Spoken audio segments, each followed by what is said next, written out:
What's up, this MLB Talk 123. This is going to be an interesting last day of the trade deadline. Um, and we've already seen a few deals happen. A lot of rumors are happening. Yankees are trying to get Juan Rodriguez. I'm not sure exactly how that's going to go.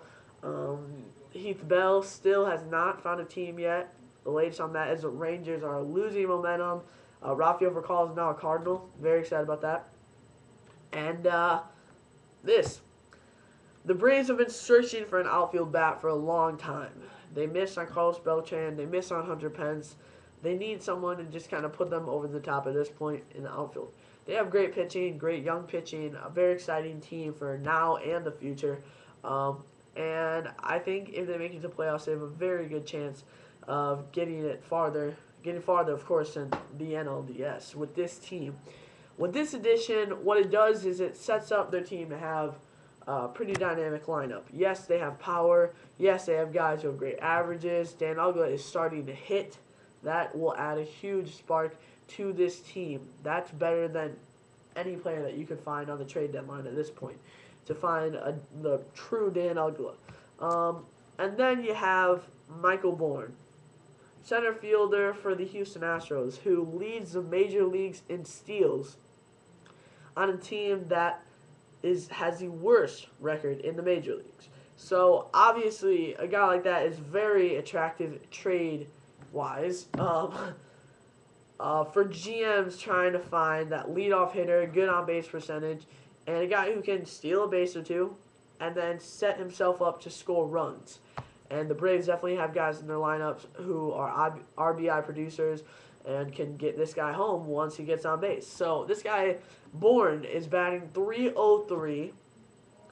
He's having a great season, leads the major leagues in steals, and plays a great center field. You can't go wrong with that. You know, this is a good trade for the Astros. I think it really is to trade him. I think it's a smart move. And they got some pretty good guys for him. Jordan Schaefer, he's had so much potential. He was in the top 50 prospects in Major League Baseball before 2008 and before 2009. He had HGH suspension, and he got a wrist injury, so dropped his stock there. But, you know, overall, though, I mean, this is a guy who has so much potential, and he can really turn into something really great for the Astros.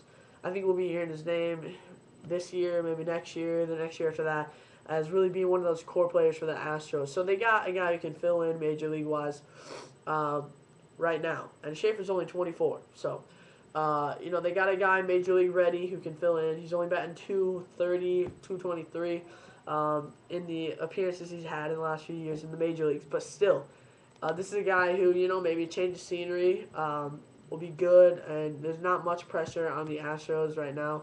They're worse in the Major League, so let's just go out there and let him play his game, and we'll see what kind of numbers he puts up. And then they got Brett Oberholzer, who ranks 9th in the Braves pitching organization. So he ranks 9th in the organization for pitching, so that's very good. And then they have Paul Clemens and Juan Abreu.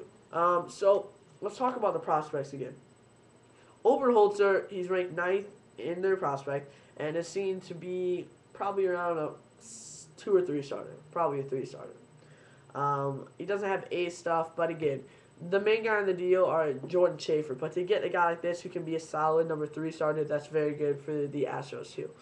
And then you have Abreu and Clemens.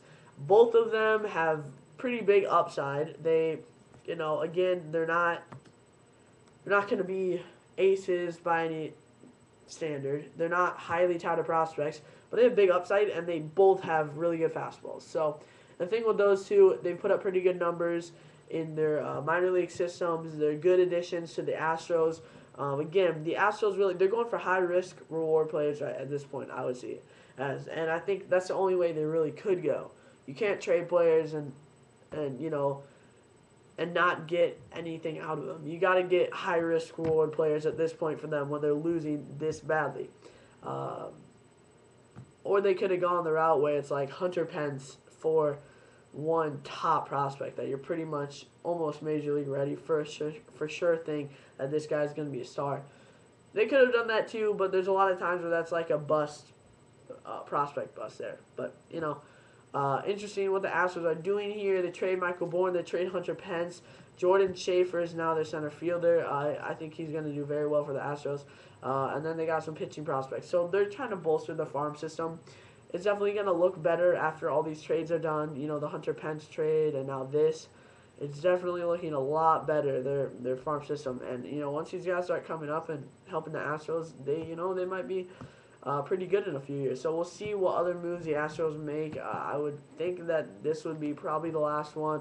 I'm not exactly sure who else is on the trading block for them, but a pretty big move, a significant move for the Braves to get Michael Bourn. I think it's a smart move. I really like the move for the Braves, but I also really like it for the Astros, getting some prospects to bolster their farm system, and hopefully these guys can contribute at Major League level pretty soon. So good deal for the Braves and a really good deal for the Astros. Thanks for watching. I'm going to be Talk 123.